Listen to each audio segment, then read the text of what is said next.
Hello बच्चों, let's read the question. The question says figure shows the PV diagram of an ideal gas undergoing a change of state from A to B. Four different parts, first, second, third, fourth, are as shown in the figure, may lead to the same change of state. So we are four options है. Change in internal energy is same in fourth and third case, but not in the first case. Change in internal energy is same in all four cases. Work done is maximum in case one and minimum in case second. तो इस question को करने के लिए सबसे पहले हम इसका की कॉन्सेप्ट लिखेंगे.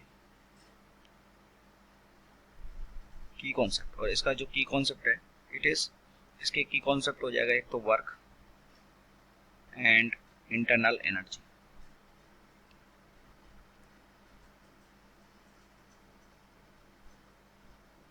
ओके, अब देखिए वी नो दैट कि जो इंटरनल एनर्जी होती है, क्वेश्चन में हमको बोला गया है कि ये जो है इसकी फर्स्ट सबकी स्टेट इनिशियल स्टेट ए है और फाइनल स्टेट बी है. तो ये ए से बी में जा रहा है, यानी कि जबकि सबकी जो जितने भी हैं उनकी initial and final state same है.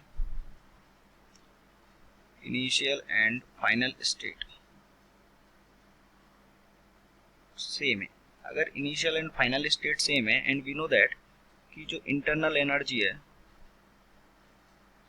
इंटरनल एनर्जी ये कैसा होता है, एक स्टेट फंक्शन, यानी कि ये फाइनल और इनिशियल स्टेट पे डिपेंड करता है. तो अगर फाइनल और इनिशियल स्टेट सेम है तो सबकी इंटरनल एनर्जी में चेंज भी क्या होगा, सेम होगा. यानी कि जो चेंज इन इंटरनल एनर्जी है, चेंज इन इंटरनल एनर्जी, ये क्या रहेगा, सेम फॉर ऑल, सबके लिए सेम रहेगा. ओके, क्योंकि मान लीजिए ये जो पॉइंट ए है इस पे टेम्परेचर अगर T1 है और इस पॉइंट पे टेम्परेचर T2 है, तो डेल्टा T तो क्या रहेगा, सबके लिए सेम रहेगा, T1 माइनस T2.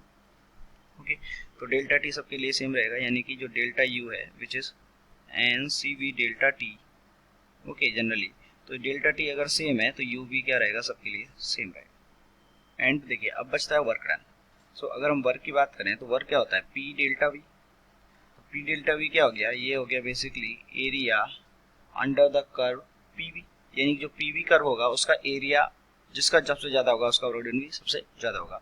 तो आप इस वाले फिगर में देख सकते हैं कि जो ये फिगर है इसमें जो फर्स्ट प्रोसेस है, ओके, तो फर्स्ट प्रोसेस में जो PV कर्व है उसके अंडर एरिया कितना आ रहा है, इतना. तो आप देखेंगे ये सारी प्रोसेस में सबसे ज्यादा है, यानी कि जो वर्क है वो किस में मैक्सिमम रहेगा, मैक्सिमम इन फर्स्ट.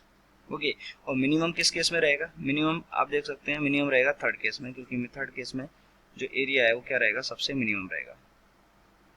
ओके, तो मिनिमम इन थर्ड.